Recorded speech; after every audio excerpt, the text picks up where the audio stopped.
దేశ స్థితి ఉన్న ఎమ్మెల్సీ గారు మాట్లాడవలసింది. మిత్రులారా, వాళ్ళ జరుగుతున్న ఈ సభ చారిత్రాత్మకమైన సభ. భవిష్యత్ తరాలు గుర్తుపెట్టుకుంటాయి ఇవాళ జరిగిన ఈ సభ. ఎందుకంటున్నానంటే ఈ ఫ్యాక్టరీ తెలంగాణలోనూ ఈ ప్రాంతంలోనూ నవశకానికి నాంది పలుకుతున్నది. ఒక కొత్త శకం ఆవిర్భవిస్తుంది. తెలంగాణ వ్యవసాయం అభివృద్ధి కావాలంటే ఏమీ జరగాలి అన్నదాన్ని 360 డిగ్రీల కోణంలో ఆలోచించి కేసీఆర్ గారు తీసుకున్న ఒక్కొక్క చర్య అద్భుతమైన ఫలితాలు ఇస్తూ ఈ ప్రాంత వాసుల జీవితాల్లో గొప్ప మార్పులు తీసుకొస్తుంది. నీళ్ళు ఇచ్చారు. వాళ్ళు నిజంగా కాళేశ్వరం 3 సంవత్సరాలలో పూర్తయిందంటే కేసీఆర్ గారు ఎంత తపన పడ్డారు, ఎంత తాపత్రయపడ్డారు, ఎంత నమ్మకం ఉంటే అది హరీష్ రావు గారికి అప్పచెప్పారు. ఆయన ఎంత శ్రమించారు, ఎంత శ్రమిస్తే ఎన్ని డిపార్ట్మెంట్లను సమన్వయం చేస్తే, విద్యుత్ కావచ్చు, ఇరిగేషన్ కావచ్చు, రకరకాల డిపార్ట్మెంట్లైతే సమన్వయం చేస్తే 3 సంవత్సరాలలో ఒక బహుళార్థ సాధక బహుళ ఎత్తిపోతల ప్రాజెక్టుని 3 సంవత్సరాల్లో పూర్తి చేయడం కనుక ఎంత నిబద్ధత ఉండాలి, ఎంత తపస్సు ఉండాలి, ఎంత తపన ఉండాలి, ప్రజల మీద ఎంత ప్రేమ ఉండాలి. అంత ప్రేమ ఉంటే కాళేశ్వరం సాధ్యమైంది. మామూలుగా తిట్టడం, వారవడం, మైకులు కొట్టుకుని ఉపన్యాసాలు చెప్పడం చాలా తేలిక, మాట్లాడడం చాలా తేలిక, ఫలితాలు చూపించడం చాలా కష్టం. అట్లా అద్భుతమైనటువంటి ఫలితాలు చూపించారు. చెరువుల్ని బాగు చేస్తున్నారు, కరెంటు బాగు చేస్తున్నారు. వీటన్నిటితో పాటు పంట మార్పిడి జరగాలి. అందరూ వరే పండిస్తున్నారు. దాని నుంచి ఇప్పుడు వాళ్ళ మద్దతు ధర అనేది కేంద్రం చేతుల్లో ఉన్నది, లేదా మన ఎరువులకు సంబంధించి కేంద్రం చేతుల్లో ఉన్నది. రాష్ట్రం పరిధిలో ఉన్నంతలో రైతులు నిలబెట్టడానికి ఏమేం చేయాల్సిన అన్ని కోణాల్లో చేసే ప్రయత్నం బీఆర్ఎస్ ప్రభుత్వం చేసింది. అందులో భాగంగా పంట మార్పిడి జరగాలి, వరికి బదులు ప్రత్యామ్నాయ పంటలకు వెళ్ళాలి, అది రైతుకు లాభసాటిగా ఉండాలి. దానికోసం పామాయిల్ సాగును పెంచాలనే ఒక దీక్షతోని ఈ పామాయిల్ సాగును పెంచడానికి చేసిన ప్రయత్నాల్లో భాగంగా ఇవాళ సిద్దిపేటలో ఈ ఫ్యాక్టరీ అవతరించింది, ఆవిష్కరణ చేయబడ్డది. నేను ఇవాళ కేసీఆర్ గారికి మనసులో సహస్రదా కృతజ్ఞతలు చెప్పుకుంటున్నాను. ఎందుకంటే 2, ఒకటి, ఆయన సిద్దిపేటను ఎంతో ప్రేమించారు, అహరహం కృషి చేసి తాను అభివృద్ధి చేశారు.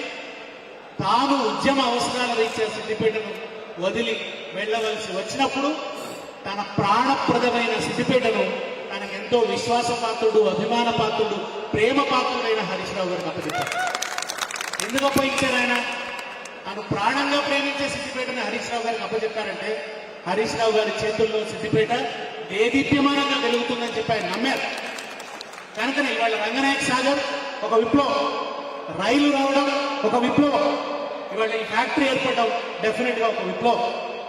ఆయన 1,50,000 మెజారిటీని పొందాడంటే జిల్లా కావడం, అదేమి మెడికల్ కాలేజీ రావడం ఒకటి కాదు. అసలు చెప్పుకుంటూ పోతే చాంతాడంత లిస్టు. ఇంకో విషయం కూడా, ప్రభుత్వం ఉన్నప్పుడు మాత్రమే సిద్దిపేట అభివృద్ధి కాలే, అధికారం ఉన్నప్పుడు మాత్రమే సిద్దిపేట అభివృద్ధి కాలే, ప్రతిపక్షంలో ఉన్నప్పుడు కూడా హరీష్ రావు గారు నిత్యం శ్రమించి సిద్దిపేట అభివృద్ధి చేశారు. ఎక్కడి నుంచి ఏం బడ్జెట్ తీసుకురావచ్చు, తీసుకొచ్చిన బడ్జెట్ సద్వినియోగం ఎట్లా కావాలి, అది ప్రజల జీవితాల్లో ఎట్లా ప్రతిఫలించాలి, ప్రతి కుటుంబాన్ని తన కుటుంబంగా భావిస్తాడు ఆయన. ఆయనకు వ్యక్తిగత సంబంధం అంతటా కూడా ఇవాళ తెలంగాణలో ఉన్న ప్రతి నియోజకవర్గం కూడా మాకు హరీష్ రావు గారు లాంటి ఎమ్మెల్యే ఉంటే బాగుండు అని అనుకునే స్థాయికి ఆయన సిద్దిపేట తీసుకుపోయినాడు. వట్టిగా రాదు కదా మెజారిటీ. ఎంత ప్రేమ పెంచుకుంటే వస్తుంది? కొత్త ఏదో సెలబ్రిటీ లాగా ఇట్లా చేతులు ఊపితే వస్తుందా? వచ్చేసి ఏదో ఫ్లెక్సీలు పెడితే వస్తుందా?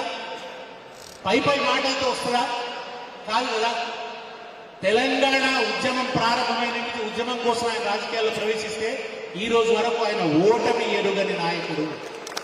ఓటమి అనేది సిద్దిపేట అంచులకి హరీష్ రావు దరిదాపుల్లో కూడా వస్తుందంటే ప్రజల గుండెల్లో ఆయన గూడు కట్టుకొని ఉన్నాడు. దాని వెనుక ఆయన తదేక దీక్ష ఉన్నది, నిరంతర శ్రమ ఉన్నది. ఆయన వ్యక్తిగత జీవితాన్ని వదులుకొని ప్రజల మధ్యనే ఉంటూ నిరంతరం ప్రజలే శ్వాసగా ఆయన పరితపిస్తున్నాడు. కనుక ఇవాళ సిద్దిపేట కానీ ఇన్ని కోణాల్లో అభివృద్ధి ఉంది. తెలంగాణ అభివృద్ధిలో కూడా కేసీఆర్ అడుగుజాడల్లో ఆయన చేసినటువంటి కృషి అడుగడుగున ఇవాళ కనబడుతున్నది. దీనివల్ల ఒకటి పంట మార్పిడి, రెండవది రైతుకు బ్రహ్మాండమైన ఆదాయం. ప్రతి ఎకరానికి 1,50,000 ఆదాయం వచ్చే అవకాశం ఉంది. ఒక అన్సర్టినిటీ ఉంది వ్యవసాయం, దాని నుంచి వాళ్ళ రైతులు బయటపడేసేటువంటి అవకాశం ఈ పామాయిల్ పంట ద్వారా జరుగుతుంది. దీని నుంచి పామాయిల్ వస్తుంది, దీని నుంచి మన కాస్మెటిక్ ఆయిల్ వస్తుంది, దీని పిప్పి నుంచి పశువులకు అవసరమైనటువంటి ఫీడ్ తయారవుతుంది, దీని నుంచి కరెంటు దీనికి ఈ ఫ్యాక్టరీ నడవడానికి సంబంధించిన ఇంధనం తయారవుతుంది. కాలుష్యం లేదు, జీరో వేస్ట్. ఇక్కడ ఉన్నటువంటి ఈ ప్రాంత వాసులకు ఎటువంటి సమస్య కలగదు ఫ్యాక్టరీ వల్ల. ఎన్ని కోణాలు ఆయన జాగ్రత్తలు తీసుకున్నారు. ఈ ఫ్యాక్టరీ ఏర్పడడం వల్ల ఈ చుట్టుపక్కల ప్రాంతాల్లో పెద్ద వికాసం వస్తుంది. ఈ నర్మెట ఇవన్నీ కూడా పట్టణాలుగా మారిపోతాయి. రేపు ఇక్కడ అద్భుతమైన ఉద్యోగులు వస్తుంది, లోకల్ వాళ్లకు అవకాశాలు వస్తాయి. ఇన్ని కోణాల్లో ఆలోచించి ఈ ఫ్యాక్టరీని ఇక్కడ తీసుకొచ్చారు. దీన్ని వెంటపడి ఎక్కడ ఉత్తమమైన టెక్నాలజీ ఉంది, ఎవరు బెస్ట్ కాంట్రాక్టర్ వెతికి తీసుకొచ్చి వాళ్ళ చేతుల్లో పెట్టారు. రాష్ట్రంలో ఇతర చోట్ల ఉన్నటువంటి రాష్ట్రంలో దేశంలో ఇతర ప్రాంతాల్లో ఉన్న ఫ్యాక్టరీల కంటే ఎక్కువ ఉత్పత్తి వస్తుంది ఈ ఫ్యాక్టరీ నుంచి రేపు. దానివల్ల రైతుకి ఎక్కువ ఆదాయం వస్తుంది. ఒక గోద్రేజ్ వాళ్ళు వచ్చి ఈ ఫ్యాక్టరీ చూసిపోతున్నారు, ఒక పతంజలి ప్రొడక్ట్స్ వాళ్ళు వచ్చి ఈ ఫ్యాక్టరీ చూసిపోతున్నారంటే కేసీఆర్ గారు చెప్పినట్టు దేశానికి మోడల్ గా తెలంగాణను నిలిపారు హరీష్ రావు గారు, కేసీఆర్ గారు చేసినటువంటి అద్భుతమైనటువంటి కృషి. కనుక ఈ ఫ్యాక్టరీ ఏర్పాటు సందర్భంగా